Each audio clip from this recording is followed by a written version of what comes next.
ॐ अज्ञानतिमिरान्ध्यस्य ज्ञानाञ्जनशलाकया चक्षुरुन्मिलितं येन तस्मै श्रीगुरुवे नमः।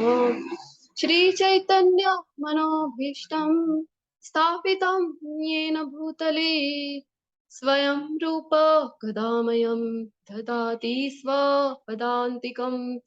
वन्देऽहं श्रीगुरो श्रीयुतपदकमलं श्रीगुरुन् वैष्णवांश्च श्रीरूपं साग्रजातं सहगणरघुनाथान्वितं तं सजीवं साद्वैतं सावधूतं परिजनसहितं कृष्णचैतन्यदेवं श्रीराधा कृष्णपादान् सगणललिता श्रीविशाखान्वितांश्च। हे कृष्ण करुणा सिंधो दीनबंधो जगतपते गोपेश गोपिका कांत राधा कांत नमोस्तुते। तप्त कांचन गौरांगी श्री राधे वृंदावनेश्वरी वृषभानुसुते देवी प्रणमामि हरिप्रिये। वाञ्छाकल्पतरुभ्यश्च कृपा सिन्धुभ्य एव च पतितानां पावनेभ्यो वैष्णवेभ्यो नमो नमः। अनंत कोटि वैष्णव वृंद की जय। श्रीला प्रभुपाद की जय। ग्रंथराज श्रीमद् भागवतम भगवत गीता की जय। सद्गुरुदेव की जय। जय श्री कृष्ण चैतन्य प्रभु नित्यानंद श्री अद्वैत गदाधर श्रीवासादि गौर भक्त वृंद। हरे कृष्णा कृष्ण कृष्ण हरे हरे हरे राम राम राम हरे हरे।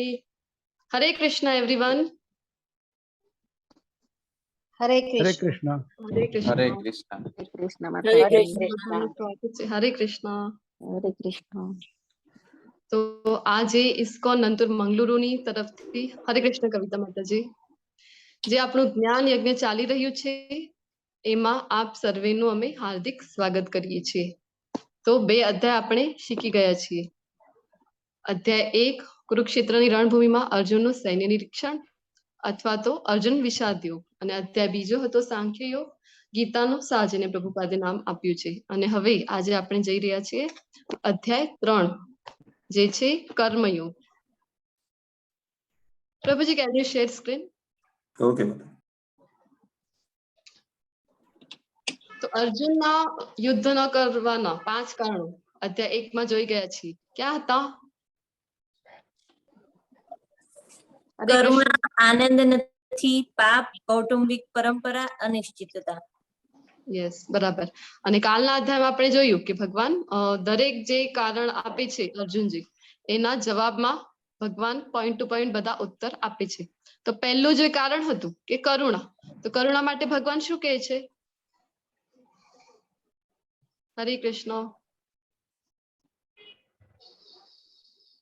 કાલના અધ્યાયમાં આપણે જોયું ને અર્જુનજીને કરુણા થાય છે તો ભગવાન કયું આન્સર આપે છે? શું કહે છે?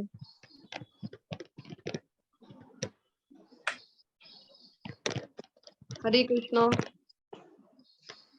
તમને જવાબ આપવો હોય તો અનમ્યુટ કરીને આપી શકો અથવા હેન્ડ રેઝ પણ કરી શકો છો તમે। ખ્યાલ નથી કોઈને? હરે કૃષ્ણ। ચેટ બોક્સમાં પણ તમે લખી શકો છો આન્સર।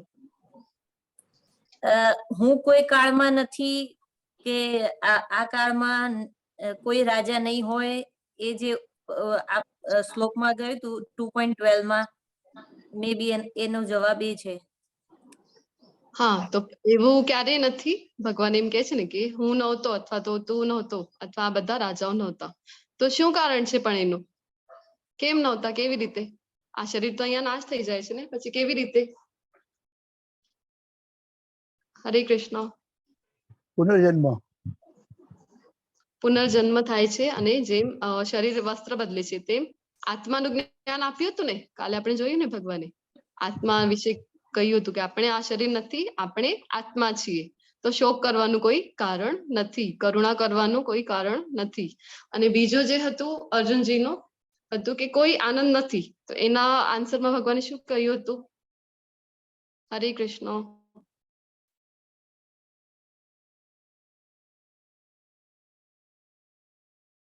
हरे कृष्ण।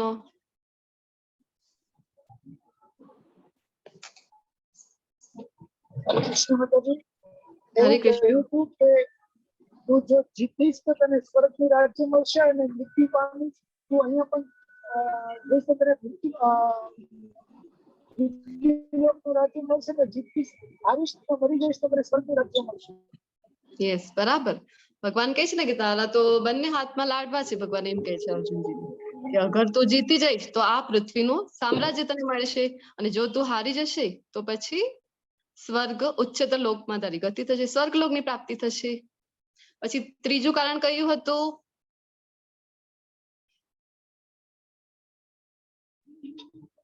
હરે કૃષ્ણ. ઠીક હતી. અનમ્યુટ નહીં રાખવાની, મ્યુટ જ રાખવાનું. અનમ્યુટ રાખી તો બોલી સંભળાય. હરે કૃષ્ણ.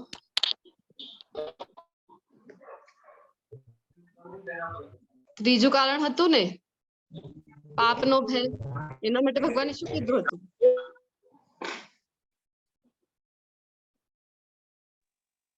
હરે કૃષ્ણ.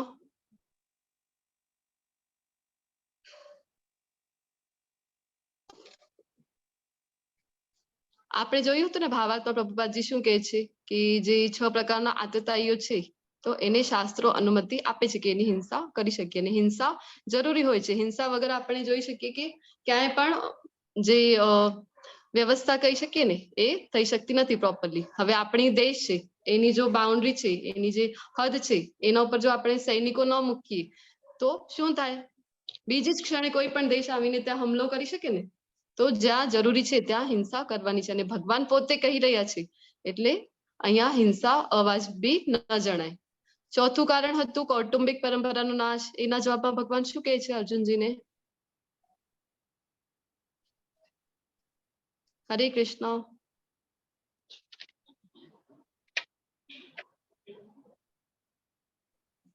હરે કૃષ્ણ.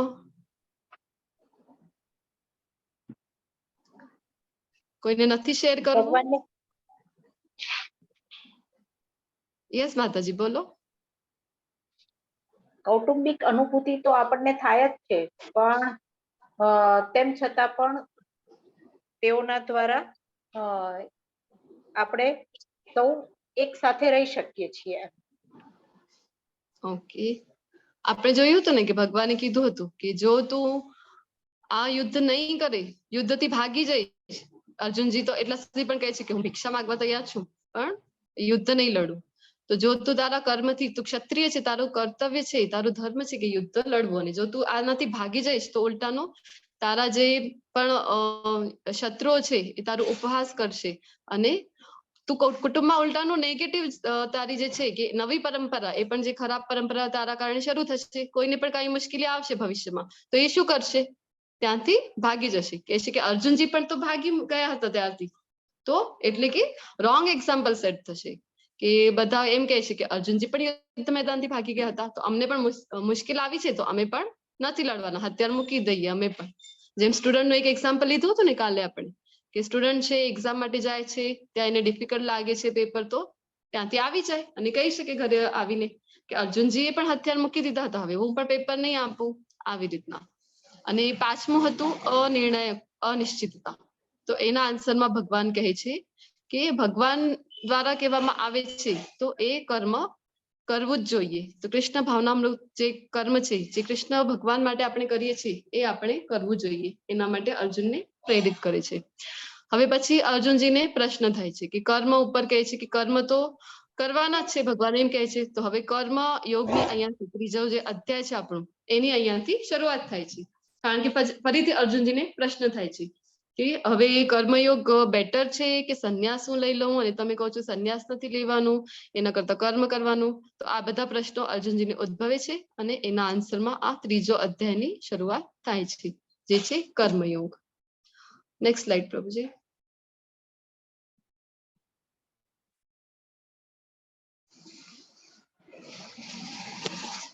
ત્રીજા અધ્યાયનું પહેલું શ્લોક. અર્જુન ઉવાચ જ્યાયસી ચેત કર્મણસ્તે મતા બુદ્ધિર્જનાર્દન તત કિમ કર્મણિ ઘોરે મામ નિયોજયસી કેશવ. તો અહીંયા અર્જુનજી જે છે, હરે કૃષ્ણ પ્રભુજી, મારું વોઇસ આવે છે ક્લિયર? બરાબર છે, એમના નેટવર્કમાં ઇશ્યુ લાગે છે. હા બરાબર છે. Okay, so we will continue. તો અહીંયા અર્જુનજી જે છે એ ભગવાનને જો કેશવ અને જનાર્દન આમ બે નામથી બોલાવે છે. તો આપણે જોઈશું હવે આગળ પણ કે અર્જુનજી જે છે એ ભગવાનને અલગ અલગ નામથી, શ્લોકના અકોર્ડિંગ અલગ અલગ નામથી બોલાવશે અને ભગવાન પણ અર્જુનને અલગ અલગ નામથી સંબોધે છે. તો અહીંયા કેશવ આ નામથી શું કામ સંબોધે છે? કેશવનું શું અર્થ છે? કોઈ શેર કરી શકશે? હરે કૃષ્ણ માતાજી. કેશી ડબલ નો યુઝ કરે. કેશી રાવણને મારનાર. Yes, બરાબર. કેશી નામના જે દૈત્ય છે એ ઘોડાના રૂપમાં હોય છે. તો એનું ભગવાન જયારે એનું વધ કરે છે, એને મારે છે, એટલે ભગવાનને કેશવ. કારણ કે અર્જુનજી કહે છે કે મારા મનમાં જે શંકાઓ થાય છે, મને જે કન્ફ્યુઝન થઈ રહ્યું છે યુદ્ધ કરવા માટે, જે વિષાદ થાય છે, જે મૂંઝવણ થઈ રહી છે, તો એના માટે તમે હવે મને રસ્તો બતાવો. એટલા માટે અહીંયા કેશવ નામ યુઝ કરે છે. અને જનાર્દન, જનાર્દનનો શું અર્થ થાય છે? હરે કૃષ્ણ.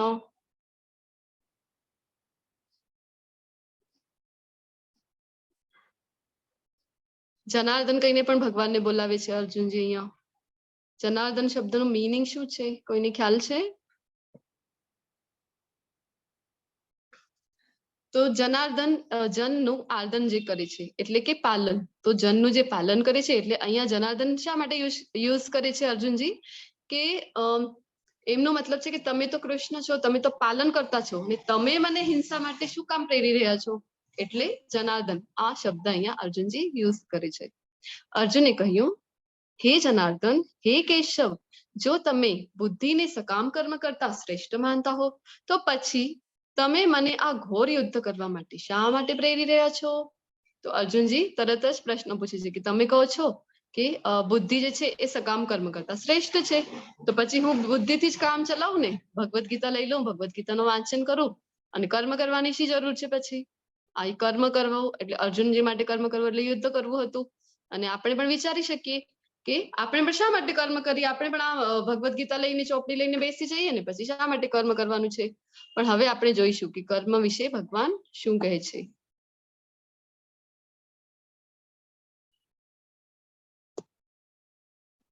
અર્જુનજીને અહીંયા મૂંઝવણ થઈ રહી છે, ત્યાગ કરવાનું છે કે કર્મ કરવાનું છે? કારણ કે એમને એમ થાય છે કે ત્યાગ કરવું ઈઝી છે કર્મ કરવા કરતા. વ્યામિશ્રેણેવ વાક્યેન બુદ્ધિમ મોહયસીવ મે તદેકમ વદ નિશ્ચિત્ય યેન શ્રેયો અહમાપ્નુયામ. આપના દ્વ્યર્થી ઉપદેશોથી મારી મતિ મૂંઝાઈ ગઈ છે, તેથી કૃપા કરીને મને નિશ્ચયપૂર્વક જણાવો કે આમાંથી મારી માટે સૌથી હિતાવહ શું છે? તો અર્જુનજી હવે કહે છે કે હું તો કન્ફ્યુઝ થઈ ગયો છું. ઘડીકમાં તમે કહો છો કે બુદ્ધિ યોગ છે, જ્ઞાન યોગ છે, એ કર્મ કરતા શ્રેષ્ઠ છે, તો હવે કર્મ કરું કે ન કરું? ત્યાગ કરી દો કર્મનું. તો હવે તમે જ મને કહો. ફરીથી અહીંયા શ્રેયની વાત થાય છે. આપણે કાલે જોયું હતું ને કે અર્જુનજી જ્યારે પણ ભગવાન પાસે માંગે છે ત્યારે શું માંગે છે? શ્રેય માંગે છે. અર્જુનજી કહે છે કે મારા માટે જે શ્રેય છે એ તમે મને બતાવો. શ્રેય અને પ્રેય કાલે બે વર્ડ્સ લીધા હતા ને, કોઈને ખ્યાલ છે મીનિંગ? હરે કૃષ્ણ. શ્રેય અને પ્રેયનું મીનિંગ શું છે? હરે કૃષ્ણ. હરે કૃષ્ણ માતા. શ્રેય એટલે આપણા આગળના ભવિષ્ય માટે શું સારું છે, અને પ્રેય હમણાં જ કંઈક જોઈએ છે, મને જોઈએ છે એ જ આપો. અને શ્રેય એટલે કે મારા માટે જે સારું એ ભગવાન મને મારા માટે કરે. ઓકે, હજી કોઈને શેર કરવું છે? લોંગ ને શોર્ટ. શ્રેય એ લોંગ માટે છે અને શોર્ટ એ લાઈફ શોર્ટ માટે છે. Yes, correct. કાલે આપણે જોયું ને કે પ્રેય એટલે કે શોર્ટ ટર્મ બેનિફિશિયલ, અને શ્રેય એટલે જે આપણા માટે લોંગ ટર્મ બેનિફિશિયલ છે. તો અર્જુનજી હંમેશા ભગવાન પાસે શ્રેય માંગે છે. કર્મેન્દ્રિયાણિ સંયમ્ય ય આસ્તે મનસા સ્મરન ઇન્દ્રિયાર્થન વિમૂઢાત્મા મિથ્યાચારસ ઉચ્યતે. જે મનુષ્ય ઇન્દ્રિયોને કાબુમાં રાખે છે પરંતુ મનમાં ઇન્દ્રિયોના વિષયોનું ચિંતન કરે છે તે નિસંદેહ પોતાની છેતરે છે અને ઢોંગી કહેવાય છે. હવે ભગવાન ઉત્તર દેવાનું ચાલુ કરે છે. આ પિક્ચરમાં તમે મને કહો કે શું તમે જોઈ શકો છો? હરે કૃષ્ણ. જે હરે કૃષ્ણ માતાજી, જે સાધુ છે, હા, એ એમનો પહેરવેશ સાધુનો છે, પણ એ સ્મોકિંગ કરે છે અને ફોન પર વાત કરે છે. એટલે what is it called? કે જે મોહ ને એ બધી વસ્તુ છે તે એમ ભગવા વસ્ત્રો પહેરવા છતાં પણ મોહ ને એ વસ્તુ એમનાથી છૂટતી નથી. એટલે વસ્તુઓ ભોગવવાની એમનાથી નથી છૂટતી. તો એ વિરોધાભાસ છે. યસ, બરાબર. Thank you so much. તો અહીંયા પિક્ચરમાં જોઈ શકીએ કે સાધુ છે પણ એના હાથમાં શું છે? મોબાઈલ છે. અને આ જો કે વ્યસનમાં આ ડૂબેલા છે. તો મોબાઈલ યુઝ કરીએ છીએ એ પણ એક હદ સુધી ઠીક છે, પણ કેવી રીતના યુઝ કરીએ છીએ એ ઇમ્પોર્ટન્ટ છે. જો આપણે પણ મોબાઈલ યુઝ કરીએ છીએ, ગેજેટ્સ યુઝ કરીએ છીએ, પણ શા માટે યુઝ કરી રહ્યા છીએ? આપણે કૃષ્ણ ભગવાન વિશે જાણવા માટે. ભગવાન માટે જે કંઈ પણ યુઝ કરીએ ને આપણે, એ બધું દિવ્ય થઈ જાય છે. જો આપણે જોઈ શકીએ કે એ લોખંડની જે રેલિંગ હોય છે એ આમ કોઈ શોપમાં છે અથવા આપણા ઘરના સ્ટેરકેસમાં છે તો એને આપણે દિવ્ય ગણીએ. પણ જ્યારે એ જ રેલિંગ ભગવાનના મંદિરમાં હોય છે, ભગવાનના અલ્ટરના સામે હોય છે, ત્યારે આપણે શું કરીએ? એને માથું અડાડીએ ને, એને પ્રણામ કરીએ. તો ભગવાનની સેવામાં જે કંઈ પણ લાગી જાય એ દિવ્ય બની જાય છે. તો આ જે સાધુ છે, જો આને તો ઢોંગી જ કહેવાય. યસ માતાજી, બરાબર કીધું તમે. તો ભગવાન શું કહે છે કે તું બધું ત્યાગ કરીને જઈશ, પણ જો ઇન્દ્રિયોને તારા વશમાં ન રાખી, ઇન્દ્રિયો વિશેનું ચિંતન જ તારા મનમાં હોય. હવે આમ આપણને થાય કર્મ એટલે કે આપણને એમ થાય કે આપણે કઈ હાથથી કરીએ એ જ કર્મ, તો એ જો આપણે નથી કરતા, પણ મનથી પણ ભગવાન અહીં કહી રહ્યા છે કે મનમાં ઇન્દ્રિય વિષયનું જો સતત ચિંતન છે તો શું છે? એ તો ઢોંગી કહેવાય. અને તમે પોતાને જ છેતરો છો જો આવી રીતના તમે કરો છો. તો આવું ભગવાન કહે છે. Next slide.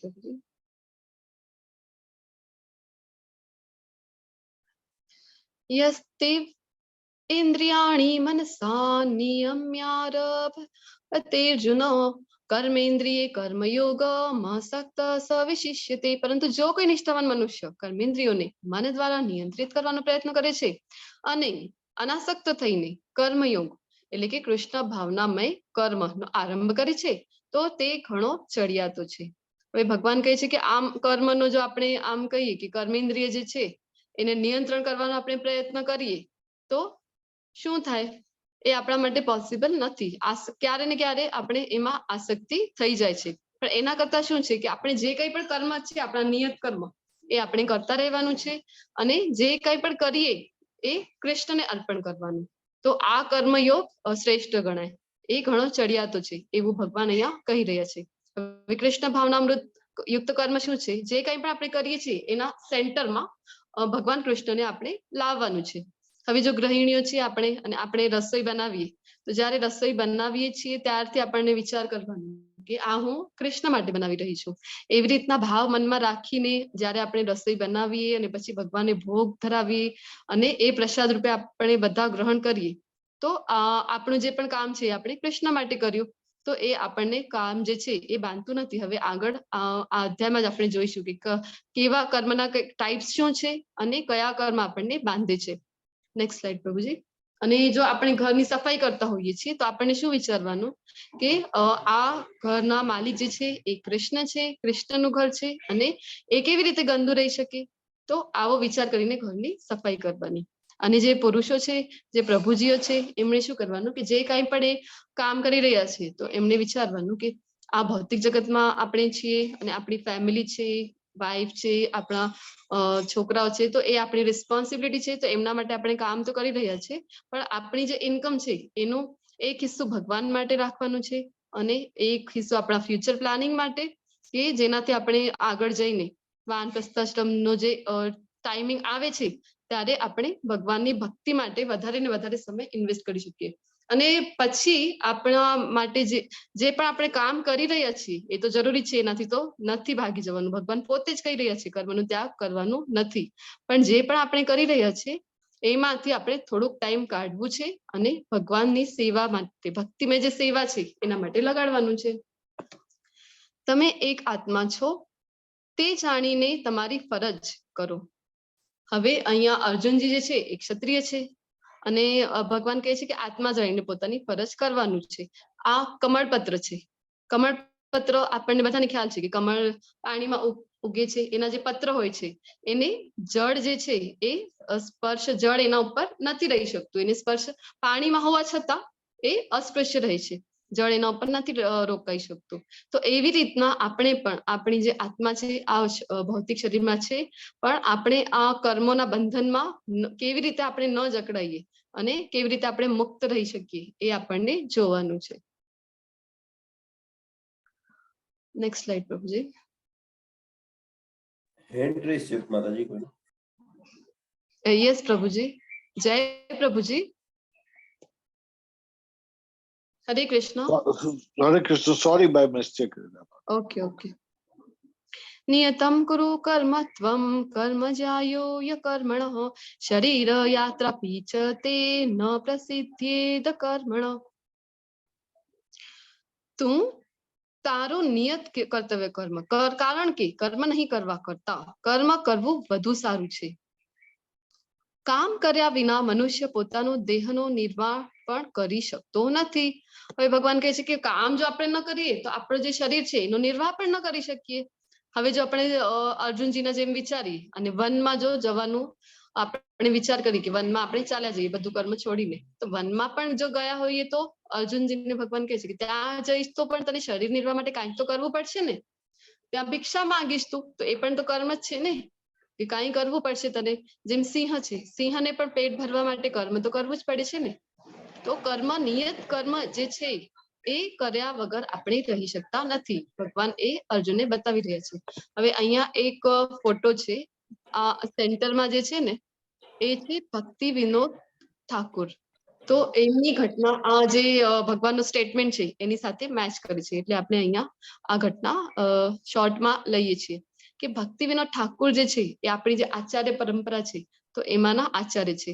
પ્રભુપાદજીના આચાર્ય જે છે ભક્તિ સિદ્ધાંત સરસ્વતી મહારાજ, એમના પિતા છે ભક્તિ વિનોદ ઠાકુર.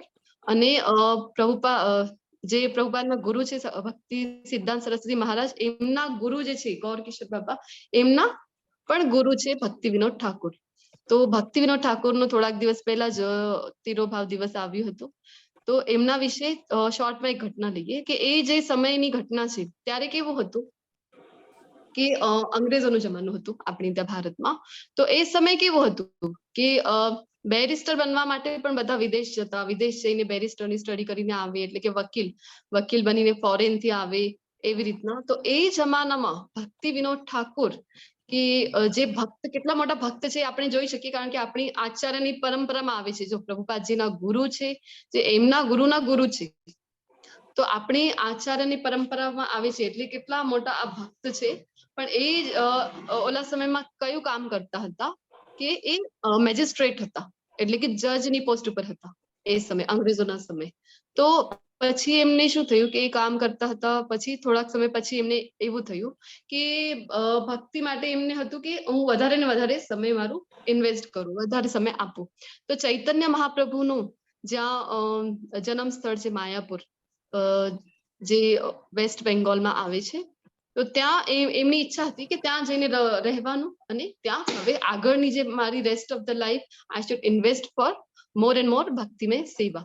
તો એવી એમની ઈચ્છા હતી. તો એટલા માટે એ શું કરે છે કે પોતાની જોબ મૂકી દે છે અને માયાપુર જતા રહે છે અને ત્યાં જઈને ભક્તિમય સેવામાં લાગી જાય છે. પણ એમનું કામ જે હતું, હવે કર્મયોગ છે એટલે આપણે જોઈ રહ્યા છીએ કે કામ જે હતું, જજના પોસ્ટ પર હતા, તો કામમાં એટલા એ પ્રગત હતા એ સમયે, અંગ્રેજોના સમયમાં, કે જે કામ કરવા કોઈને પણ 1 month જેટલો ટાઈમ લાગી જાય કે 1 મહિના જેટલો સમય, એ કામ એ ભક્તિ વિનોદ ઠાકુર જે છે એ પોતાના એક સેશનમાં જ કરી મૂકતા હતા. તો પછી શું થાય છે કે એ તો જતા રહે છે, પછી અંગ્રેજોને પ્રોબ્લેમ થઈ જાય છે કે હવે આ કામ કોણ સંભાળશે, કેવી રીતના થશે. તો પછી એમનો એ શું કરે છે કે અંગ્રેજો એમને બોલાવવા માટે જાય છે, એમના જે પણ હાઈલી પોસ્ટ ઉપર હોય છે ને એમને મોકલે છે કે ભક્તિ વિનોદ ઠાકુરને તમે કેવી પણ રીતે પાછા લઈ આવો કામમાં. તો ભક્તિ વિનોદ ઠાકુર મના કરી દે છે કે ના ના, મને તો નહીં ફાવે. હવે મારી ઈચ્છા છે કે હું જે લાઈફ જેટલી પણ બાકી છે એ જીવન મારું હું ભક્તિમય સેવામાં પરોવી દો. પછી એના સોલ્યુશન માટે શું કરે છે અંગ્રેજો કે કહે છે કે અમે એક કામ કરીએ છીએ કે તમને અહીંયા રહેવાની ઈચ્છા છે માયાપુર, તો માયાપુરથી જ્યાં એમનું કામ હતું ત્યાં સુધીના એ સ્પેશિયલ રેલવે ટ્રેક ત્યાં મુકાવે છે, રેલવેના એમના માટે પાટા ત્યાં મુકાવી દે છે. અને 4 બોગીની સ્પેશિયલ ટ્રેન અંગ્રેજો બનાવે છે ભક્તિ વિનોદ ઠાકુર માટે. તો એ એકમાત્ર એવા ભારતીય છે ભક્તિ વિનોદ ઠાકુર કે જેમના માટે અંગ્રેજોએ સ્પેશિયલ ટ્રેન બનાવી. એટલો મતલબ એટલા આ કામમાં એટલા અગ્રણી હતા, એટલા ડેડિકેટેડ હતા પોતાના કામ માટે, અને ભક્તિમાં કેટલા આગળ હતા એ આપણે જોઈ શકીએ, કારણ કે આપણી પરંપરામાં આવે છે.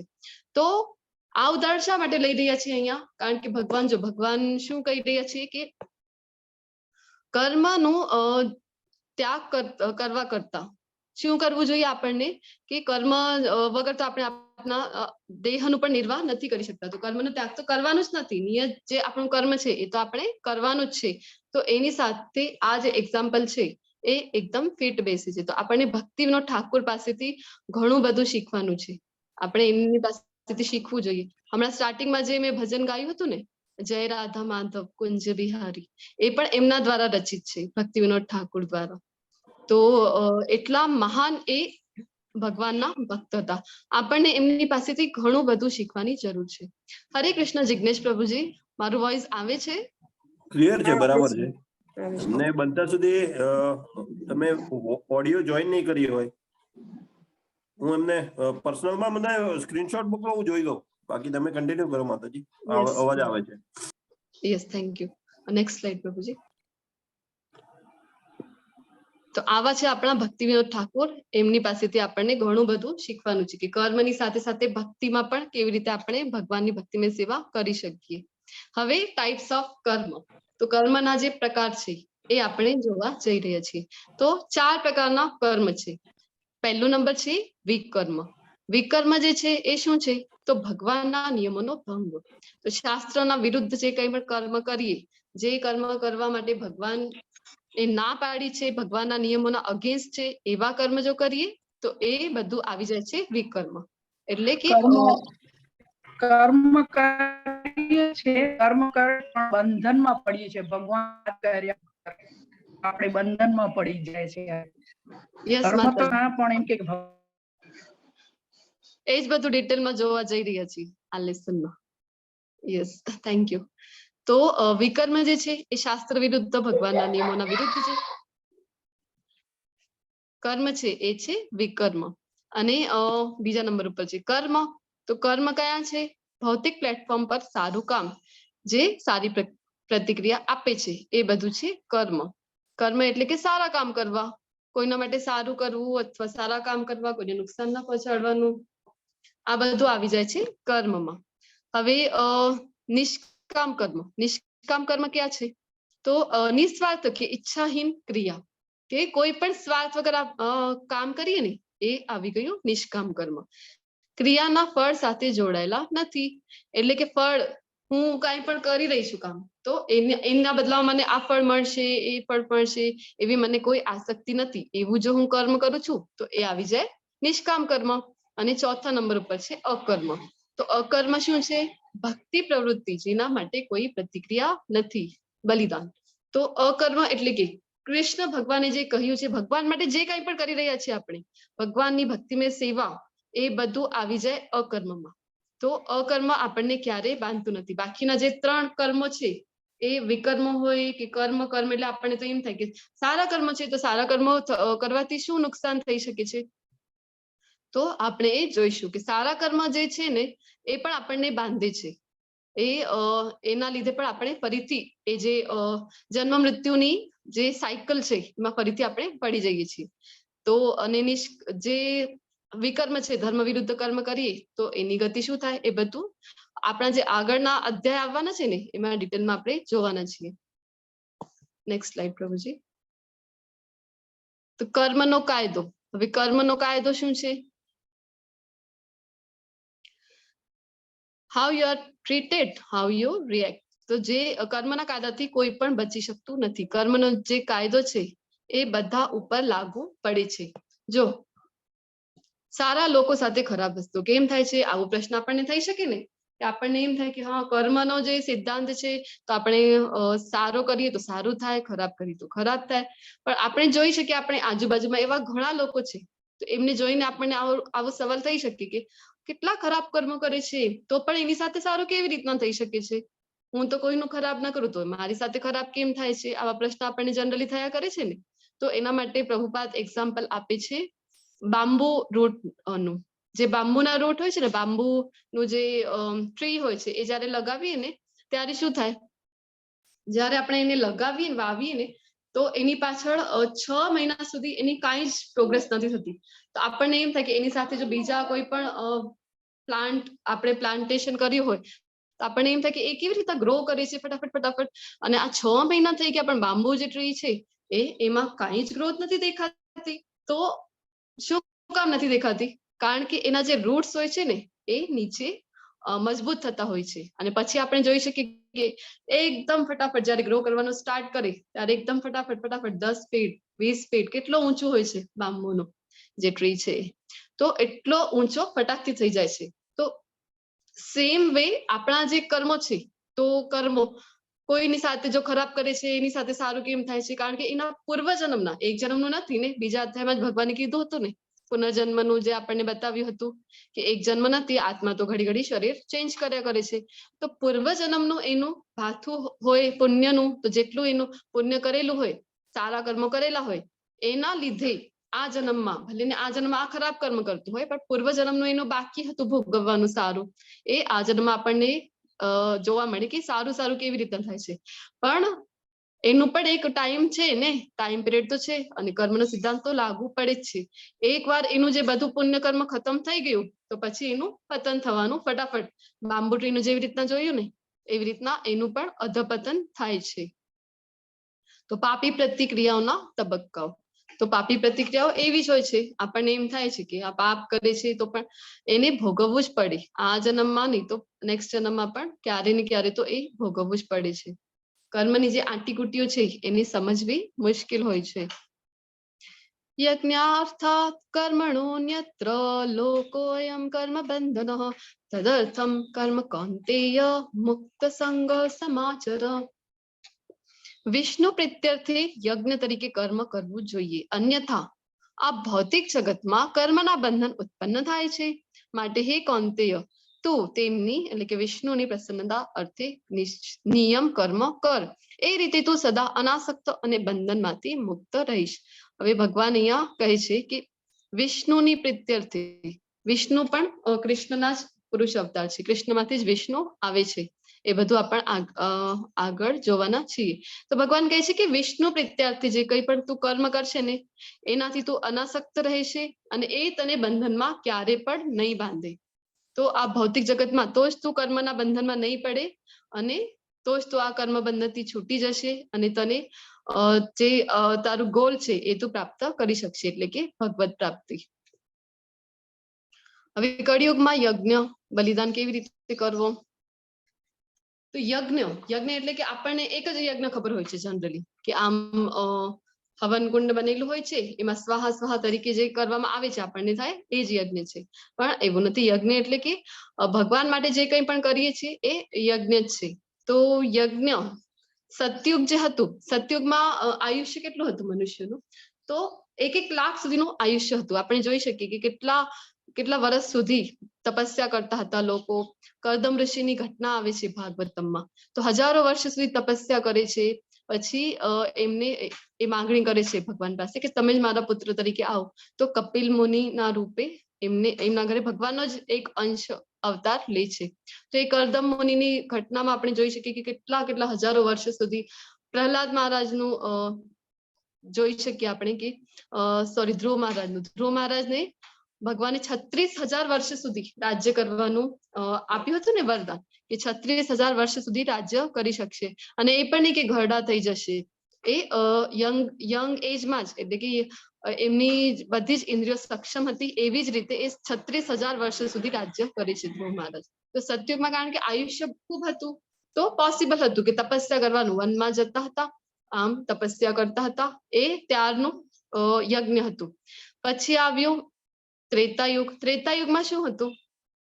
તો જે હવન કુંડમાં સ્વાહા સ્વાહા વાળું યજ્ઞ જે છે એ કરતા હતા. તો રામ ભગવાનના જન્મની કથા પણ આપણને બધાને ખબર જ છે કે પુત્ર કામેષ્ટી યજ્ઞ જયારે કરે છે દશરથ રાજા અને એમના ઘરે રામજીનું અને બધાનું જન્મ થાય છે એમના ભ્રાતાઓનું.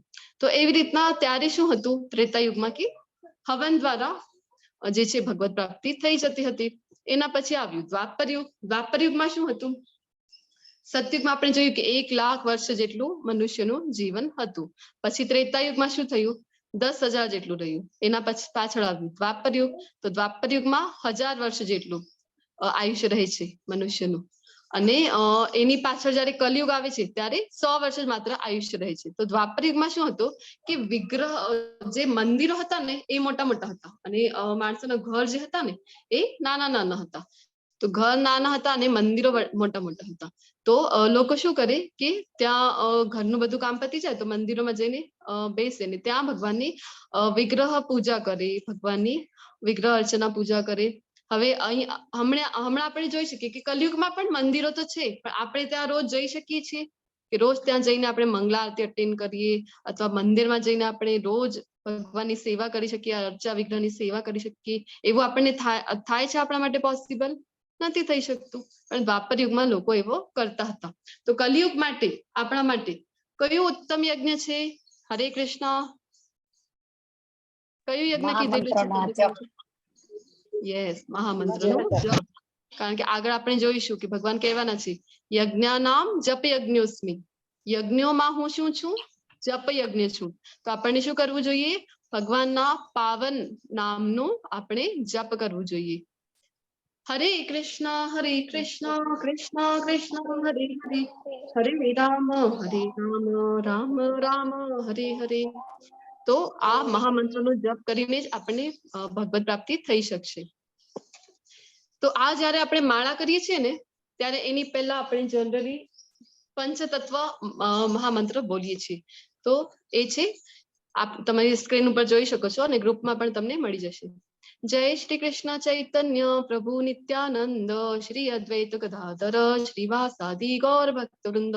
તો એ મંત્ર ક્યાં બોલવાનું હોય છે કે જો એ આપણી માળા હોય છે ને, માળામાં આ સુમેરુ મણકું કહેવામાં આવે છે. આ જે ઉપરનું મણકું છે એના ઉપર કોઈ પણ મંત્રનું જાપ કરવાનું હોતું નથી.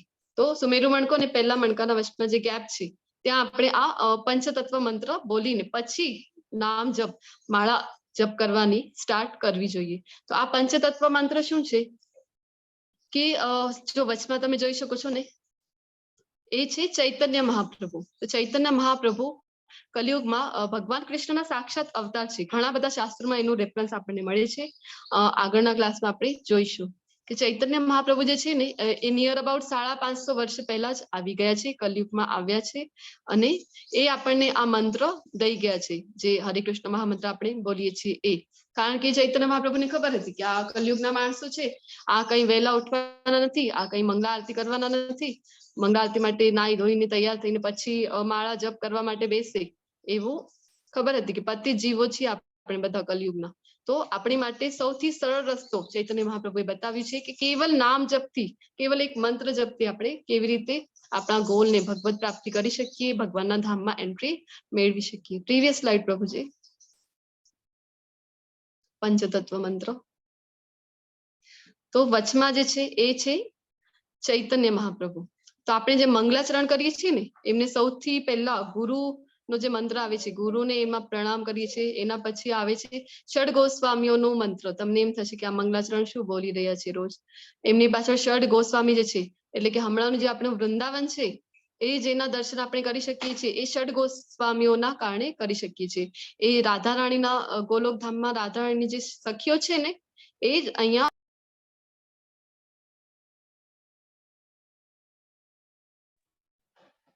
હરે કૃષ્ણ ગોસ્વામીઓના રૂપમાં આવે છે. અને પછી કારણ કે ભારત ઉપર પહેલેથી જ ઘણા હુમલાઓ થયા છે એટલે જે આપણું વૃંદાવન હતું એ પૂર્ણ નષ્ટ થઈ ગયું હતું. કે કયા પ્લેસ ઉપર કઈ લીલા થઈ છે ભગવાનની એ જાણવું મુશ્કેલ થઈ ગયું હતું. પછી જે ષડ ગોસ્વામીઓ છે એ આપણને આ જે વૃંદાવનમાં બધી લીલાઓ આપણે હમણાં જે જોઈ શકીએ છીએ એ એમના કારણે જોઈ શકીએ છીએ.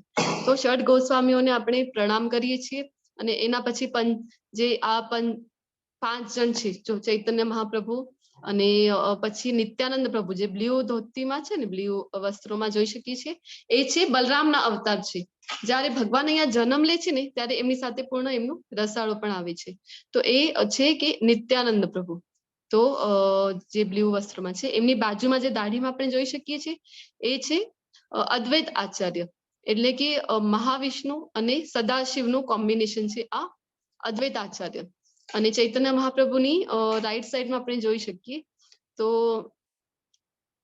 સોરી લેફ્ટ સાઈડમાં, તો એ છે ગદાધર. ગદાધર જે છે એ રાધારાણીનો અવતાર છે.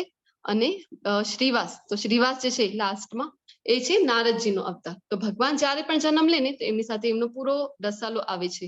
તો આપણે શું કામ માળા જપ કરવા પૂર્વે આ મંત્રનું જપ કરવું જોઈએ, પંચતત્વ મંત્રનું? કારણ કે આપણે જ્યારે પણ નામ લઈએ છીએ ને તો આપણે ઘણા બધા અપરાધો કરીએ છીએ. જો તમે મંગલા આરતી સવારે કરો ને તો 10 નામ અપરાધ એમાં બોલવામાં આવે છે. તો આપણે હમણાં નામ લેવાના 3 સ્ટેજીસ છે. એક હોય છે કે નામ અપરાધ. તો આપણે હમણાં જે સ્ટેજ ઉપર છીએ એ છે નામ અપરાધ સ્ટેજ. કારણ કે આપણને એટલી પ્રેક્ટિસ જ નથી ને, આપણે શરૂઆત કરી તો બધા આપણે નામ અપરાધ જ કર્યા કરીએ છીએ. તો આ આપણે મંત્ર બોલીએ તો આ બધા ચૈતન્ય મહાપ્રભુ અને બધા પંચતત્વ છે એમનો આશીર્વાદ આપણને મળી રહે અને અપરાધથી આપણે આપણી રક્ષા થઈ શકે. ને બીજી અવસ્થા આવે છે નામાભાસ અવસ્થા, અને ત્રીજી જે છે એ આવે છે શુદ્ધ નામ. તો આપણને પહોંચવું છે શુદ્ધ નામ સુધી, પણ એ પણ આપણે એક જ તરીકો છે ત્યાં સુધી પહોંચવાનું, પણ રસ્તો પણ એક જ છે અને આપણું ડેસ્ટિનેશન પણ એક જ છે. એના માટે એ છે આ મહામંત્ર. મહામંત્રના ઉપયોગથી, મહામંત્રના જપથી જ આપણે ત્યાં સુધી નામ અપરાધથી શુદ્ધ નામ સુધી પહોંચી શકીએ. તો જે આપણે નામ લઈએ છીએ ભગવાનનું એ છે અકર્મ, એ આપણો અકર્મમાં આવે છે. નેક્સ્ટ સ્લાઇડ પ્રભુજી. તો પ્રભુપાદે આપણને કીધું છે, ચૈતન્ય મહાપ્રભુએ આપણને કીધું છે, એટલા માટે આપણને હરે કૃષ્ણ મહામંત્રનો જપ રેગ્યુલરલી કરવાનું છે.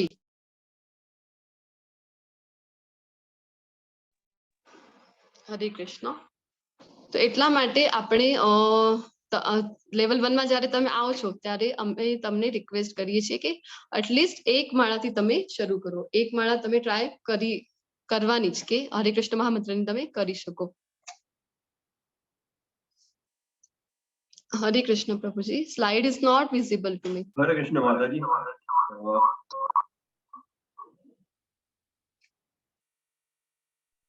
રાઈટ લોડ થવામાં ઇશ્યુ થાય છે, તો તમે ખાલી માળા કરવાની રીત બતા ફરી એક વખત. હું ત્યાં સુધી હું જોઈ લઉં શું ટેકનિકલ ગ્લિચ છે.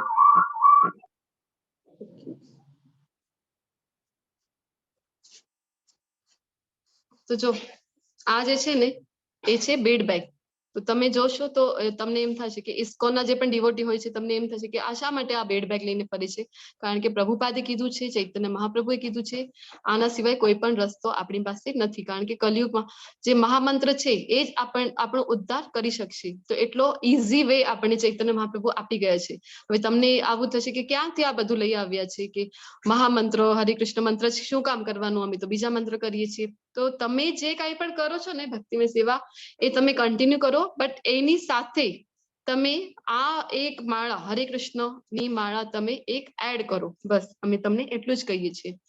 આ જે બેડ બેગ છે ને, આ જો ન હોય તો તમે મંગાવી શકો છો ઓનલાઈન. અને એની સાથે જો જનરલી ને 16 રાઉન્ડ કરવાનું આપણને ભલામણ કરવામાં આવે છે ડેઈલી. તો આ 16 મણકાઓ હોય છે. તો જેટલી આપણી માળા થઈ છે એટલા મણકા આપણે ઉપર કરવાના આવી રીતે. અને આ જે હોય છે 4 મણકા, એટલે કે ઘણા બધા લોકો જે છે એ 64, આમ તો જે પ્રભુપાદજીના ગુરુ છે ને ભક્તિ સિદ્ધાંત સરસ્વતી મહારાજ, એમણે 64 માળા કરવાનું આપ્યું હતું આદેશ. પણ પછી પ્રભુપાદે જોયું કે કલિયુગમાં એટલો પોસિબલ નથી. તો પ્રભુપાદે કીધું કે ઠીક છે, તમે 16 રાઉન્ડ કરો અને ભક્તિમય સેવા કરો. તો એનાથી તમને પ્રભુપાદે ગેરંટી લીધી છે, આચાર્યએ ગેરંટી લીધી છે કે એ આપણને ભગવત ધામ પહોંચવાની ગેરંટી આપે જ છે. તો આપણે એટલા માટે અહીંયા હોય છે કારણ કે ઘણા બધા લોકો જે છે ને એ એકાદશી અથવા આવો કાંઈ પણ વિશેષ દિવસ આવે, જેવી રીતના હમણાં હરિદાસ ઠાકોરજીનો તિરોભાવ દિવસ ગયું, આ વિશેષ જયારે પ્રસંગ આવે છે ત્યારે એ મેક્સિમમ જપ કરતા હોઈએ છે ડિવોટીઝ જે હોય છે એ. તો હરે કૃષ્ણ પ્રભુજી. થાય છે શેરિંગ? હું જોઉં છું લેપટોપ થી માતાજી, મોબાઈલમાં ઇશ્યુ આવે છે. ઓકે પ્રભુજી. તો જે આ હરે કૃષ્ણ મંત્ર છે ને એના શાસ્ત્રોમાં ઘણી જગ્યાએ રેફરન્સ છે, ઘણી બધી જગ્યાએ. આપણે સ્લાઇડ્સમાં જોઈશું હવે આગળ.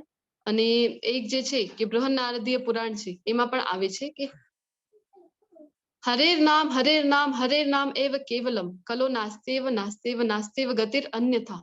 તો બૃહદ નારદીય પુરાણમાં આવે છે કે જે કલયુગ છે એમાં હરિનામની સિવાય બીજો કોઈ ઉપાય નથી, કોઈ ઉપાય નથી, કોઈ ઉપાય નથી. હરિનામથી જ તમારો ઉદ્ધાર થઈ શકશે. તો એવા ઘણા બધા જે ગ્રંથો છે એમાં આ મહામંત્રનું આપેલું છે કે તમે શા માટે મહામંત્રનું જપ રેગ્યુલર કરવું જોઈએ.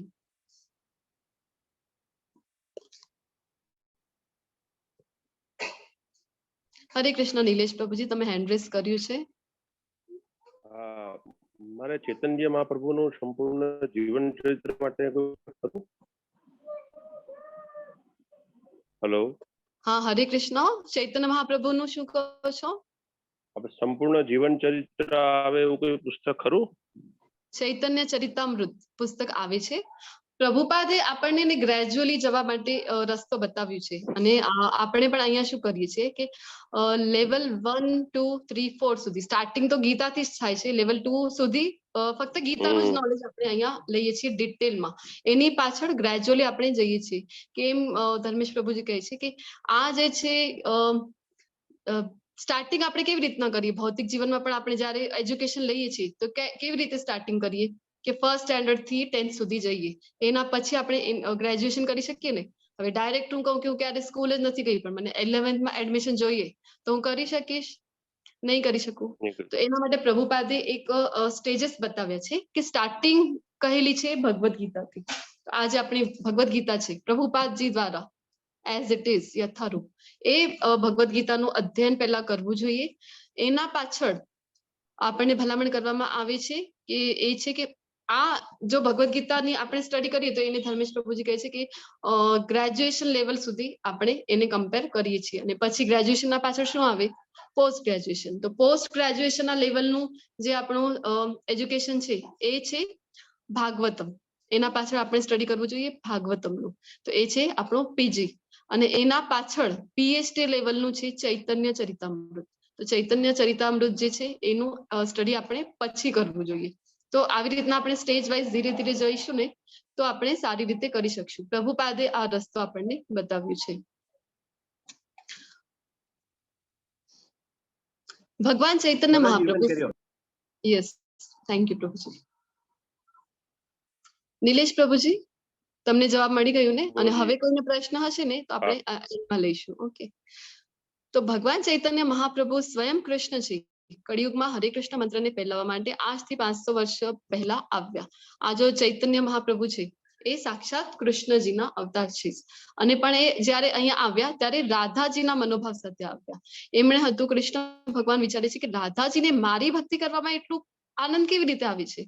તો એ જ્યારે અહીંયા આવે છે ને ધરતીમાં તો ધરતી ઉપર જ્યારે પૃથ્વી ઉપર જન્મ અવતાર ચૈતન્ય મહાપ્રભુના રૂપમાં આવે છે ત્યારે એને ગુપ્ત અવતાર કહેવામાં આવે છે. જે આ ચૈતન્ય મહાપ્રભુનો અવતાર છે ને એ ગુપ્ત અવતાર છે. તો ત્યારે ગૌરાંગ રૂપમાં આવે છે. ભાગવતમમાં ભગવાનના અલગ અલગ યુગમાં જ્યારે આવે છે ભગવાન અવતાર લે છે ત્યારે ભાગવતમાં વર્ણન કરેલું છે કે કયા રૂપમાં કયા યુગમાં આવશે અને કયા રૂપમાં આવશે. તો કલયુગ માટે ભાગવતમાં પણ આપેલું છે કે આ ગુપ્ત અવતારમાં આવશે અને ઘણા બધા શાસ્ત્રોમાં આપેલું છે એનું સંદર્ભ. તો ગૌરાંગ રૂપમાં આવશે, રાધાજીના મનોભાવ સાથે આવશે કે રાધાજીને મારી ભક્તિમાં એવું હતું કે એવું આનંદ આવ્યું હતું. તો આ બહુ જ કૃપાળુ અવતાર છે કૃષ્ણ ભગવાનનું, કારણ કે રાધાજીના મનોભાવ સાથે આવે છે. નેક્સ્ટ સ્લાઇડ પ્રભુજી. તો ઘરે ઘરમાં ચૈતન્ય મહાપ્રભુએ કીધું હતું, ભવિષ્યવાણી કરી છે કે ઘરે ઘરમાં શેરી શેરીએ બધી જ જગ્યાએ હરે કૃષ્ણ જે મહામંત્ર છે એનું કીર્તન થશે. તો એવી કોઈ જગ્યા ન હશે ભવિષ્યમાં કે જ્યાં વિશ્વની કોઈ જગ્યાએ એવી કોઈ શેરી ન હશે કે જ્યાં હરે કૃષ્ણ મહામંત્રનું કીર્તન ન થાય. તો એવો સમય આવશે એવી જે છે ચૈતન્ય મહાપ્રભુએ આગાહી કરી છે. તો આપણે હમણાં જ જોઈ શકીએ છીએ કે એવું કોઈ કન્ટ્રી નથી કે જ્યાં હરે કૃષ્ણ ભગવાનના શુદ્ધ ભક્તો ના હોય અને હરે કૃષ્ણનો કીર્તન ન ચાલતું હોય. તો માળા ક્યાં કરી શકીએ આપણે? તો ક્યારે કરી શકીએ? જ્યારે આપણે એકલા હોઈએ ત્યારે આપણે માળા કરી શકીએ, પરિવાર સાથે હોઈએ ત્યારે માળા કરી શકીએ છીએ.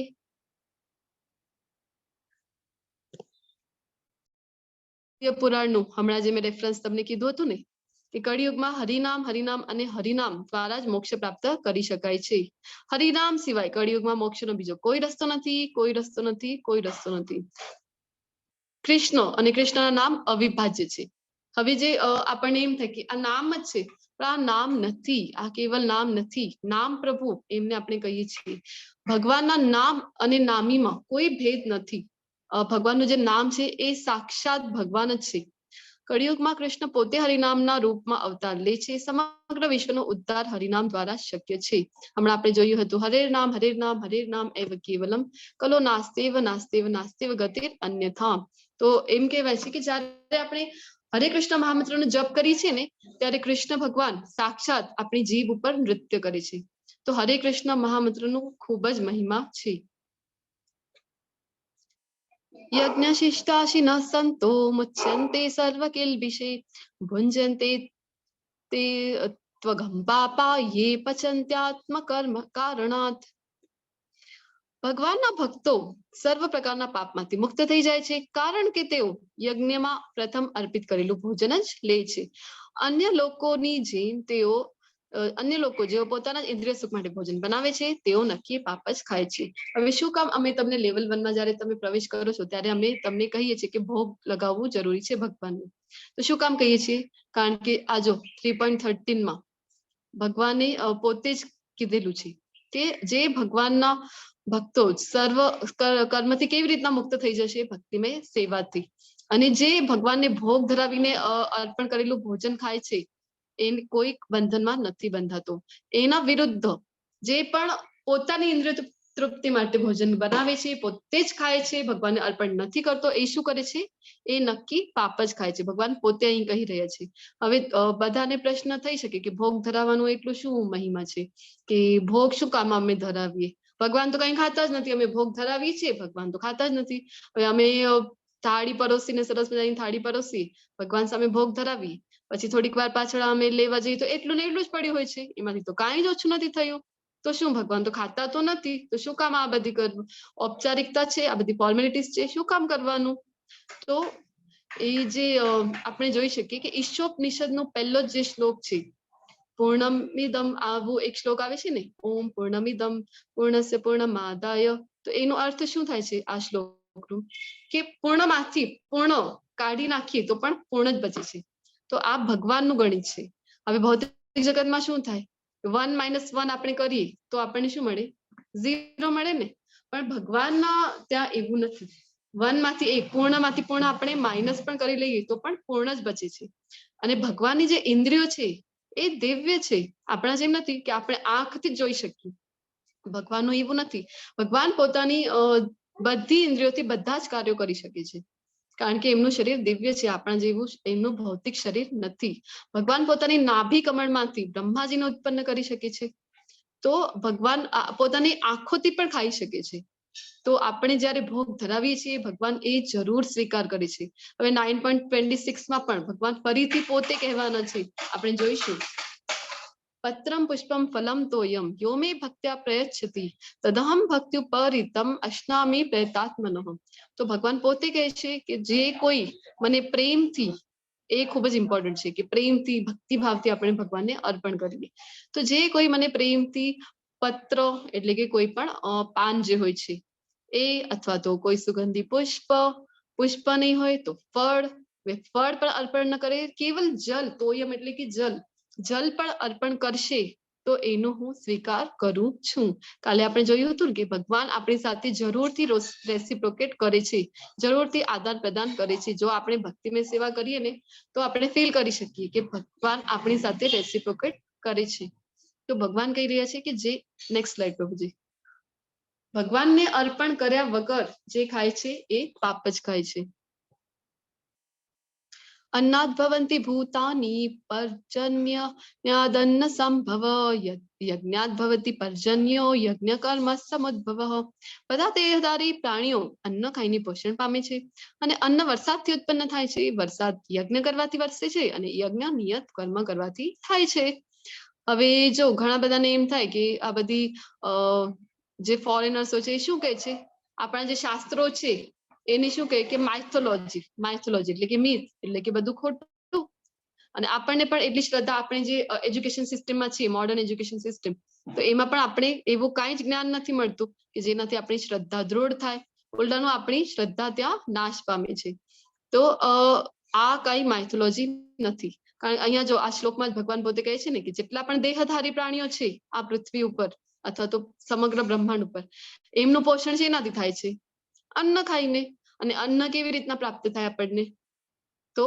અન્ન વરસાદથી આપણને પ્રાપ્ત થાય વરસાદ કેવી રીતના આવે તો યજ્ઞ કરવાથી અને યજ્ઞ શું છે નિયત કર્મો કરવાના એ જ યજ્ઞ છે ભગવાને જે કર્મ આપણને કીધેલું છે જે કર્મ કરવા માટે ભગવાને કીધેલું છે એ કર્મ જો આપણે કરીએ ત્યારે ઇન્દ્રદેવ ખુશ થાય છે અને ત્યારે એ વરસાદ વરસાવે છે એનાથી અન્નની પ્રાપ્તિ થાય છે અને જે ખાઈને બધા દેહધારી પ્રાણીઓ છે એમનું પોષણ થાય છે હવે જો કૃષ્ણે આપણને જે કર્મો કયા કર્મો કરવા જોઈએ એ ક્યાં કહેલું છે વેદોમાં કીધેલું છે અને પછી વેદોથી એ જાણીને આપણે જો યજ્ઞ કરીએ યજ્ઞ એટલે હમણાં જ આપણે જોયું હતું કે આ બધું સ્વાહા વાળું યજ્ઞ એ જ નથી જે પણ નિયત કર્મો કરવા માટે ભગવાને પ્રેરણા આપી છે એ કરવું પણ યજ્ઞ છે તો આ યજ્ઞ કરીશું તો વરસાદ આવશે તો શું થશે એનાથી આપણને અન્નની પ્રાપ્તિ થશે અન્ન એટલે કે ખેતરમાં જે આપણે ધાન્ય મળશે એની પાછળ એ જયારે આપણી ઘરમાં આવે છે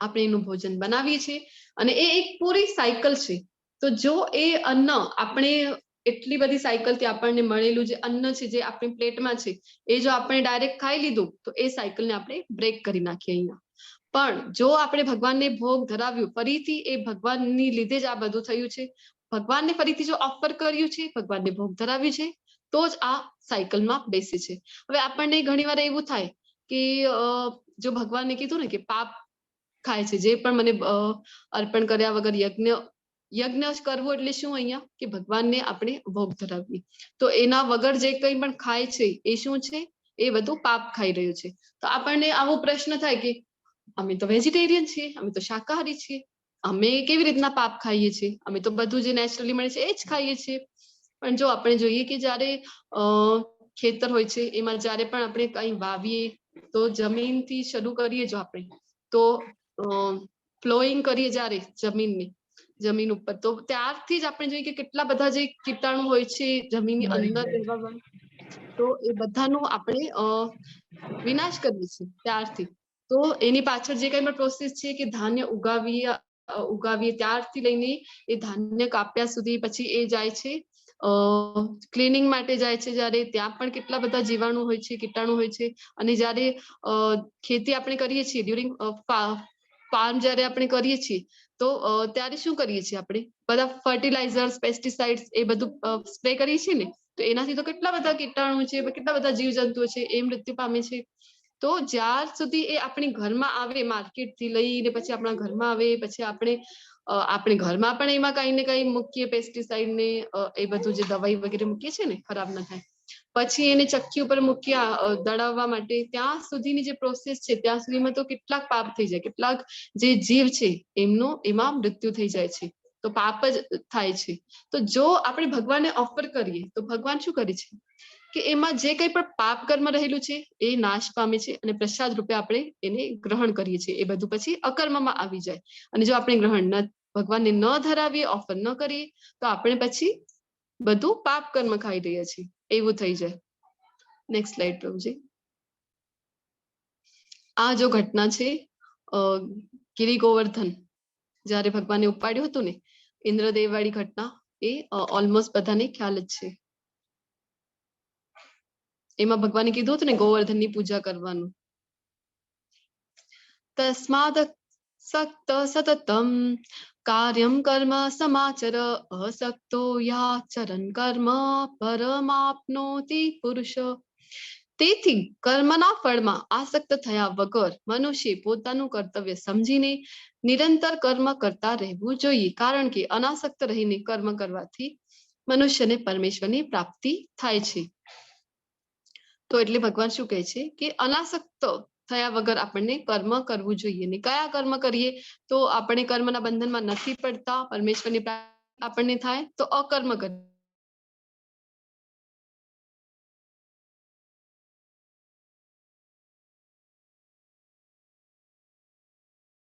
આપણે જોઈશું આગળ કે આચાર્યોએ પ્રભુપાદે હરે કૃષ્ણ પ્રભુજી, એમ આઈ ઓડિબલ? વચ્ચે જરા અવાજ ગયો તો હવે આવે છે. ઓકે, હરે કૃષ્ણ. આવે છે ને હવે ક્લિયર? બરાબર છે. હા દીદી, આવે છે અવાજ. જી, થેન્ક યુ. તો આપણે પ્રભુપાદે જે બતાવ્યું છે રસ્તો, આચાર્યોએ જે રસ્તો બતાવ્યો છે કે કૃષ્ણ ભાવનામય કર્મ કયા કરવા છે જે આપણને અકર્મમાં આવે, જે આપણને કર્મ બંધનમાં નથી બાંધતા. તો સવારે ઉઠીને જ 4:30 મંગલા આરતી હોય છે ટેમ્પલમાં. તો આપણે જો ઘરે ન કરી શકતા હોઈએ તો ઓનલાઈન પણ આપણી પાસે હવે આજના સમયમાં ખૂબ સારી સગવડ છે, આપણી માટે ફેસિલિટી છે કે ઘેર બેઠા આપણે મંગલા આરતીના દર્શન કરી શકીએ છીએ. 4:30 AM એવરીડે એ હોય છે. ટેમ્પલ જે આપણું છે શ્રી શ્રી રાધા ગોવિંદ ટેમ્પલ, એનાથી એ પ્રસારિત થાય છે. તો લાઈવ આપણે જોઈ શકીએ છીએ. અને પછી આપણને કહેવામાં આવે છે જે 16 રાઉન્ડ જપ, બટ ઇનિશિયલી હવે તમે સ્ટાર્ટિંગમાં છો, લેવલ 1 માં છો, તો અમે 1 માળા માટે તમને પ્રેરણા આપીએ છીએ કે 1 માળા તો તમે કરો, અને ભોગ તમે જરૂરથી લગાવજો ભગવાનને. હમણાં જ આપણે જોયું હતું ને કે ભોગ ન ધરાવે તો એનું શું પરિણામ કહેવામાં આવે છે. તો તમે જરૂરથી ભગવાનને જે કંઈ પણ બનાવો છો ભગવાનને અર્પણ કરીને પછી એ જે પણ આપણું અર્પણ કરેલું હોય છે, સમજો દાળ છે તો એ દાળની જે વાટકી છે એ પૂરી દાળમાં મિક્સ કરી દેવાની. શાક જે છે તમે જે ધરાવ્યું હતું એ બીજા શાકમાં મિક્સ કરી દેવાનું. તો આ પૂરો જે આપણું ભોજન છે ને એ પૂરો પ્રસાદ બની જાય છે. અને આ પ્રસાદ પછી ઘરના બધા સભ્યો ગ્રહણ જ્યારે કરે છે ને ત્યારે આપણે જોઈ શકીએ કે ધીરે ધીરે તમે જોશો કે એ પ્રસાદનું જ એટલું ઇમ્પેક્ટ છે કે આપણી જે આપણા બ્રેનમાં એમ કહેવાય છે કે સ્પિરિચ્યુઅલ જે ટિશ્યુઝ હોય છે, એની જે ન્યુરોન્સ હોય છે ને આપણા બ્રેનમાં, તો એ જે સ્પિરિચ્યુઅલ હોય છે ને એની મોડર્ન સાયન્સથી તો હજી સુધી કઈ શોધ નથી કરી શક્યા, પણ એ બહુ એનાથી ઇફેક્ટ એમને થાય છે કે જ્યારે આપણે ભગવાનને ઓફર કરેલું પ્રસાદ ખાઈએ ને તો આપણી ચેતનામાં શુદ્ધિ આવે છે. આપણી જે કોન્શિયસનેસ નું લેવલ છે એમાં ફરક આપણે પોતે જ જોઈ શકીએ છીએ. નેક્સ્ટ સ્લાઇડ પ્રભુજી. યદ્યત આચરતિ શ્રેષ્ઠ તત્ત દેવેતરો જનઃ સ યદ પ્રમાણમ કુરુતે લોકસ્ત ધનુવર્તતે. મહાપુરુષે જે આચરણ કરે છે તેનું અનુસરણ સામાન્ય પુરુષો કરે છે, અને ઉદાહરણ રૂપ આચરણ દ્વારા તે જે આદર્શ પ્રસ્થાપિત કરે છે તેનું સમગ્ર જગત અનુસરણ કરે છે. તો અહીંયા ભગવાન કહે છે, કાલે આપણે વાત કરી હતી, તો ભગવાન કહે છે કે જે શ્રેષ્ઠ હોય છે એ જેવું આચરણ કરે છે ને એવું જ બધા એને ફોલો કરે છે. કે બીજા જે લોકો છે, જે સામાન્ય જનતા છે, એ શું કરે છે કે જે મહાપુરુષોએ જે વર્તન કર્યું છે, જે એમણે આચરણ કર્યું છે એને જ એ ફોલો કરે છે, એ ઉદાહરણ બની જાય છે. એટલા માટે ભગવાન અર્જુનજીને કહી રહ્યા છે કે તું યુદ્ધ કર, જે તારું નિયત કર્મ છે એ તું કર, તો એ બધા માટે એક એક્ઝામ્પલ બની જશે, આદર્શ સ્થાપિત થઈ જશે. અને આપણે આપણા માટે શું કર્તવ્ય છે કે આપણે જે ચૈતન્ય મહાપ્રભુએ હરિનામ સંકીર્તનનું જે માર્ગ બતાવ્યું છે, આપણે આપણું જે નિયત કર્તવ્ય છે એ તો આપણને કરવાનું જ છે, એમાંથી નથી છૂટવાનું. એ કરી ને એની સાથે આપણે શું કરવાનું છે, હરિનામ લેવાનું છે. ન બુદ્ધિ ભેદમ જનયેત જ્ઞાનામ કર્મ સંગીનામ જોશયેત સર્વ કર્માણી વિદ્વાન યુક્ત સમાચરણ. વિદ્વાન મનુષ્યોએ સકામ કર્મોમાં આસક્ત એવા અજ્ઞાની લોકોના મનને વિચલિત કરવા જોઈએ નહીં. તેમને કર્મનો ત્યાગ કરવા માટે પ્રોત્સાહન આપવું જોઈએ નહીં, પરંતુ ભક્તિભાવ પૂર્વક કર્મમાં વ્યસ્ત રહેવા પ્રેરણા આપવી જોઈએ કે જેથી ધીરે ધીરે કૃષ્ણ ભાવનામૃતનો વિકાસ થઈ શકે.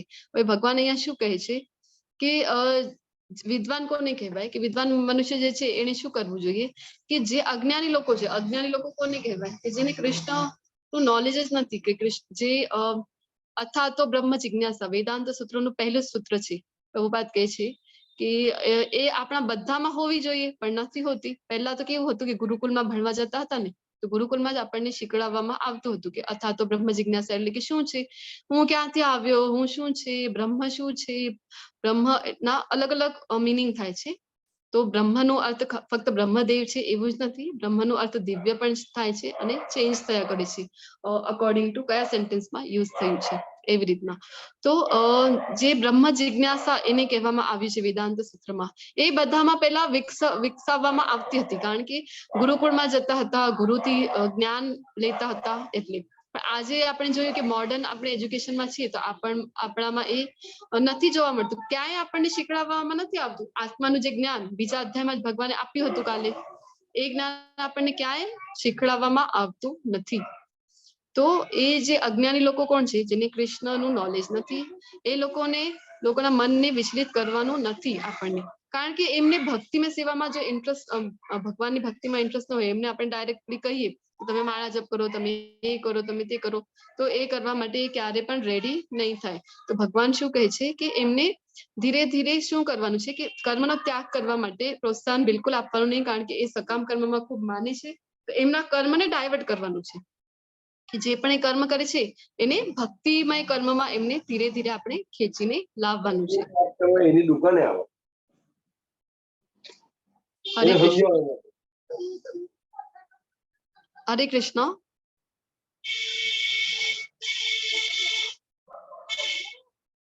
હરે કૃષ્ણ. મારું વોઇસ આવે છે ક્લિયર?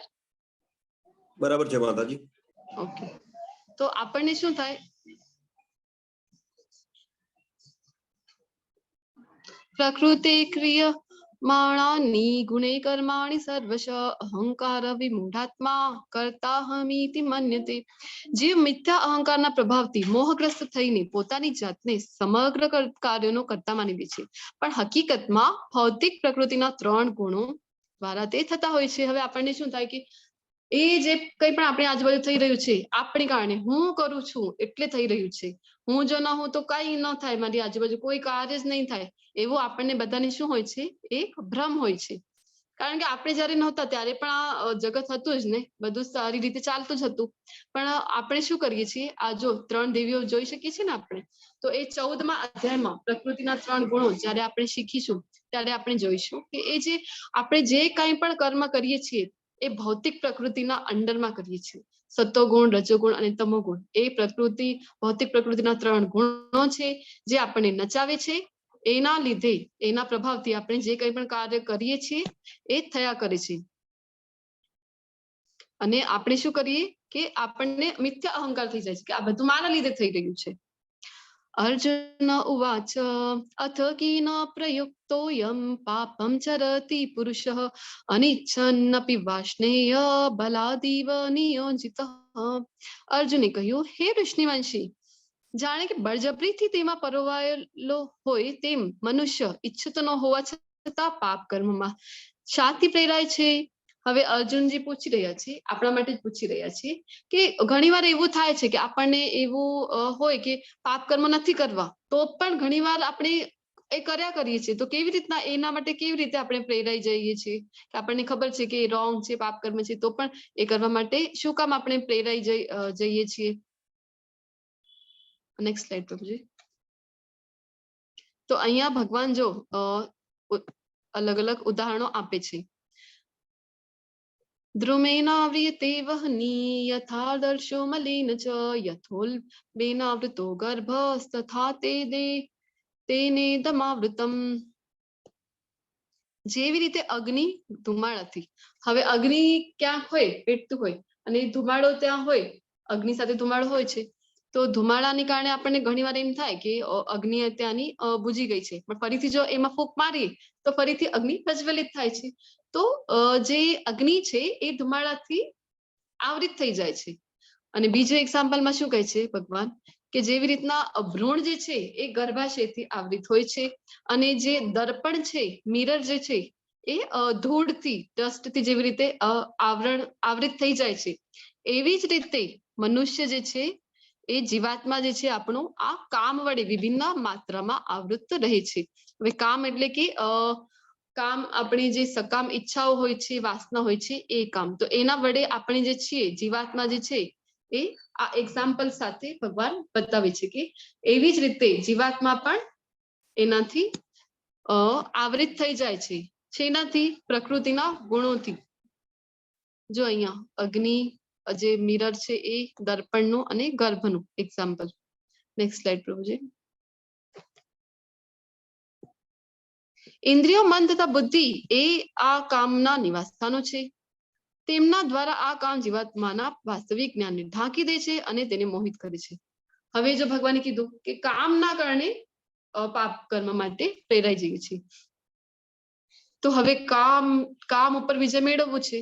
હવે અર્જુનજીને થઈ શકે કે હા તો પછી કામના ઉપર વિજય મેળવીએ તો આપણું કામ થઈ જાય, તો આપણને જે ઉદ્દેશ્ય છે એની પૂર્તિ થઈ જાય. તો પછી આ કામ રહે ક્યાં છે, ક્યાં નિવાસસ્થાનું છે? તો ભગવાન એનું એડ્રેસ આપી રહ્યા છે કે ઇન્દ્રિયો, મન તથા બુદ્ધિ એ કામના નિવાસસ્થાનો છે. અહીંયા આ કામ રહે છે અને એનાથી શું થાય છે? જે આપણું વાસ્તવિક જ્ઞાન છે એને એ ઢાંકી દે છે અને તેના કારણે જીવાત્મા મોહિત થઈ જાય છે.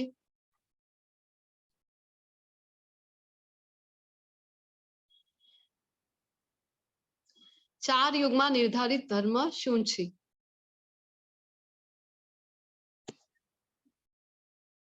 તો આપણે જોયું હતું ને હમણાં જ. સતયુગમાં કયું હતું નિર્ધારિત ધર્મ? શું હતું? શું કરવાથી ભગવત પ્રાપ્તિ થઈ જાય?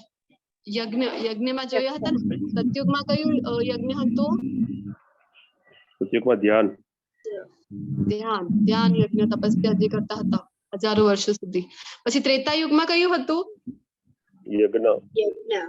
યજ્ઞ, સ્વાહા વાળું જે યજ્ઞ છે એ. પછી દ્વાપર યુગમાં તે પૂજન. યસ, વિગ્રહ પૂજા, મંદિરોમાં જઈને પૂજન કરવામાં જે આવે છે. અને કલયુગ માટે કયું છે? હરે કૃષ્ણ મંત્ર નું જપ કરવું. યજ્ઞાનામ જપ યજ્ઞોસ્મિ.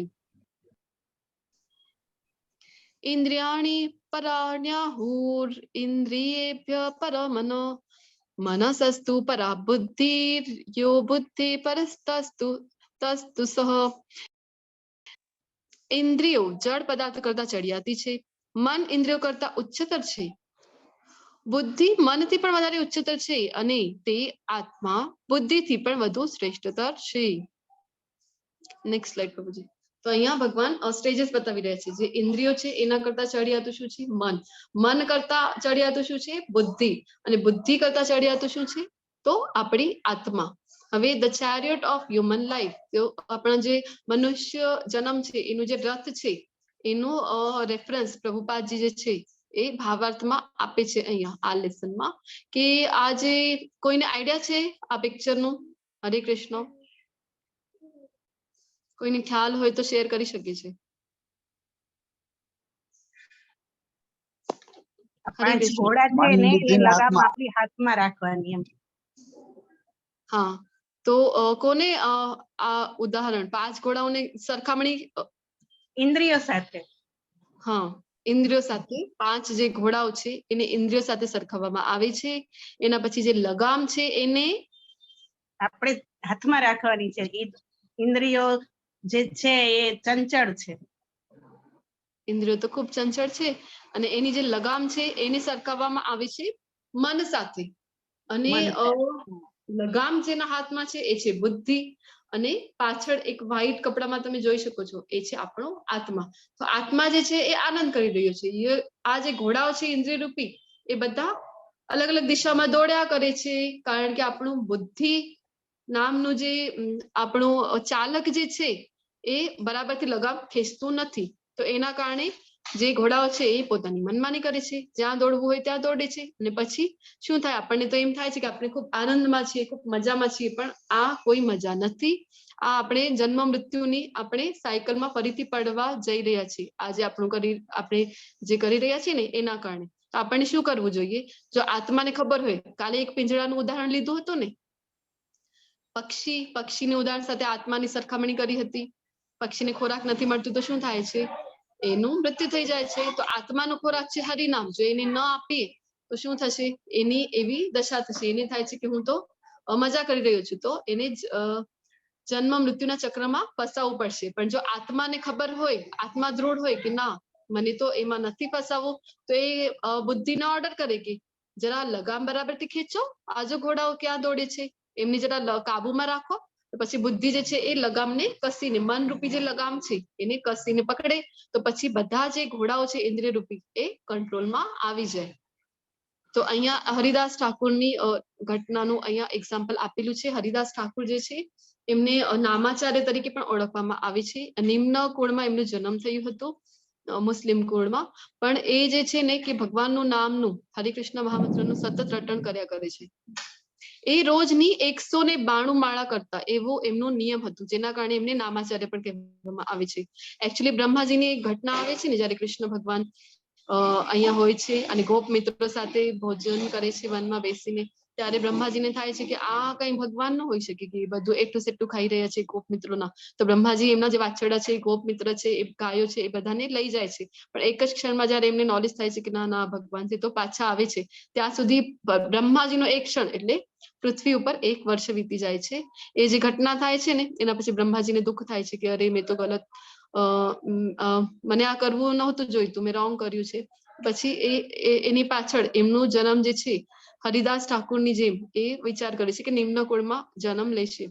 તો હરિદાસ ઠાકોરના રૂપે એ જન્મ લે છે અહીંયા કળિયુગમાં, જયારે ચૈતન્ય મહાપ્રભુ હોય છે ને ત્યારની આ ઘટના છે.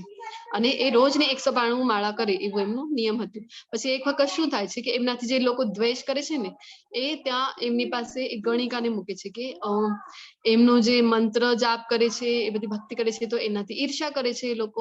પછી ગણિકા ત્યાં જાય છે તો જે હરિદાસ ઠાકોર હોય છે એ તો જાણી લે છે, કારણ કે એમના મંત્રથી એમની એટલો પ્રભાવ હતો, તો એમને ખબર હતી કે આ ગણિકા શા માટે આવી છે અહીંયા. પણ એ શું કરે છે કે એમને કહે છે કે વેઇટ કરવા માટે કહે છે કે હું મારી 192 વાળા કમ્પ્લીટ કરી લઉં છું, તમે અહીંયા વેઇટ કરો. તો અડધી રાત થઈ જાય છે, પછી પૂરી રાત થવા આવે છે, તો પણ એમનો નામ જપ નથી થતું પૂરો. અને ગણિકા ત્યાં બેસીને સાંભળે છે, નામ જપ જે કર્યા કરે છે. આવી રીતના 1 દિવસ જાય છે, બીજો દિવસ જાય છે, ત્રીજો દિવસ જાય છે. જ્યારે ત્રીજો દિવસ જાય છે અને ગણિકા રોજ ત્યાં રાતભર મંત્રનો જે ઉચ્ચારણ કરતા હોય છે હરિદાસ ઠાકોર, એનું શ્રવણ કરે છે.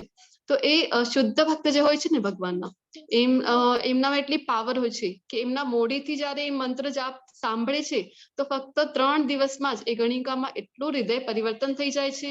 એ પછી આવીને હરિદાસ ઠાકોરની ક્ષમા યાચના કરે છે, એ ક્ષમા માંગે છે કે અને બતાવે છે કે પોતે કેવી રીતના ત્યાં આવ્યા હતા, શું કામ માટે આવ્યા હતા. હરિદાસ ઠાકોરને ખબર હતી કે શું કામ માટે આવ્યા છે, તો પણ એ કારણ કે ભક્તો એવા હોય છે ને કે અહેતુકી કૃપા કરે, તો એમ ગણિકા ઉપર કૃપા કરે છે, જેનાથી ગણિકાનો હૃદય પરિવર્તન થઈ જાય છે અને પછી ભગવાનના બની જાય છે.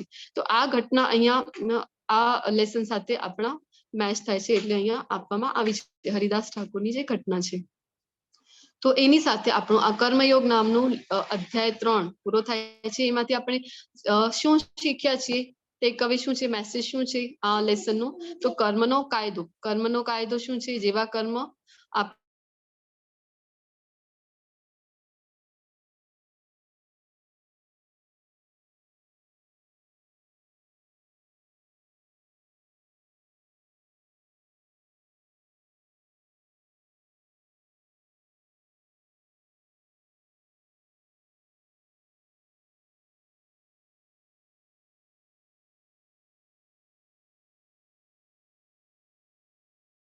હરે કૃષ્ણ.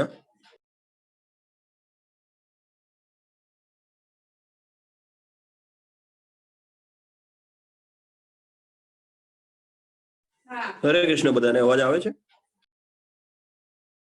હા આવે છે. આવે છે તમારો અવાજ. નેટવર્ક મને લાગે દીદીનું નેટવર્ક નો ઇશ્યુ થયો છે. સલ્પા માતાજીને નેટવર્ક ઇશ્યુ લાગે છે. એકાદ મિનિટ વેઇટ કરી, સેશન કમ્પ્લીટ થઈ ગયું. હરે કૃષ્ણ. હા દીદી આવી ગયા. આવે છે અવાજ? હરે કૃષ્ણ. યસ, થોડુંક વરસાદ જેવું છે ને એટલે નેટવર્કમાં આજે પ્રોબ્લેમ છે થોડો. તો બસ કમ્પ્લીટ થવામાં જ છે લેસન. તો સારું જો કર્મ કરી તો ઉચ્ચતર ગ્રહોમાં જન્મ મળે છે અને ઉચ્ચતર ગ્રહોમાં જ્યારે આપણું પુણ્યનું બધું ખતમ થઈ જાય ને પ્રભાવ ત્યારે ફરીથી પૃથ્વી લોક ઉપર જન્મ લેવું પડે છે. એટલા માટે આપણે આ પવિત્ર કાર્યોથી પણ બચવું છે, અશુભ કાર્યોથી શુભ કાર્યોથી બચવીને અકર્મ કરવું જોઈએ. પાપ કર્મ કરીએ તો ખરાબ પ્રતિક્રિયા થાય, નરક જેવા નિમ્નતર ગ્રહોમાં જન્મ લેવું પડે.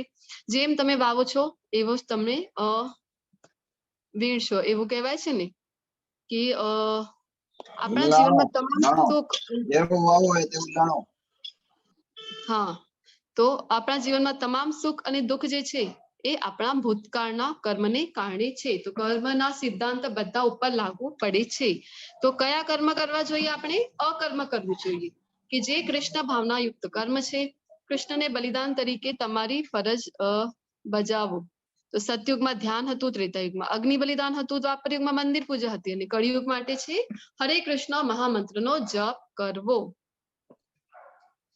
તો આ જે અધ્યાય 3 છે એનું ટેક અવે મેસેજ, જે બિગ મેસેજ છે એ છે કે એનું સાર એ જ છે કે હરે કૃષ્ણ મહામંત્રનો જપ કરો અને ખુશ રહો. ચેન્ટ એન્ડ બી હેપી. હરે કૃષ્ણ કૃષ્ણ કૃષ્ણ હરે હરે, હરે રામ રામ રામ હરે હરે. એની સાથે આ અધ્યાય 3 કન્ક્લુડ કરીએ છીએ. વાંછા કલ્પતરુભ્યશ્ચ કૃપા સિંધુભ્ય એવ ચ પતિતાનાં પાવનેભ્યો વૈષ્ણવેભ્યો નમો નમઃ. રેકોર્ડિંગ સ્ટોપ કરી દો પ્રભુ.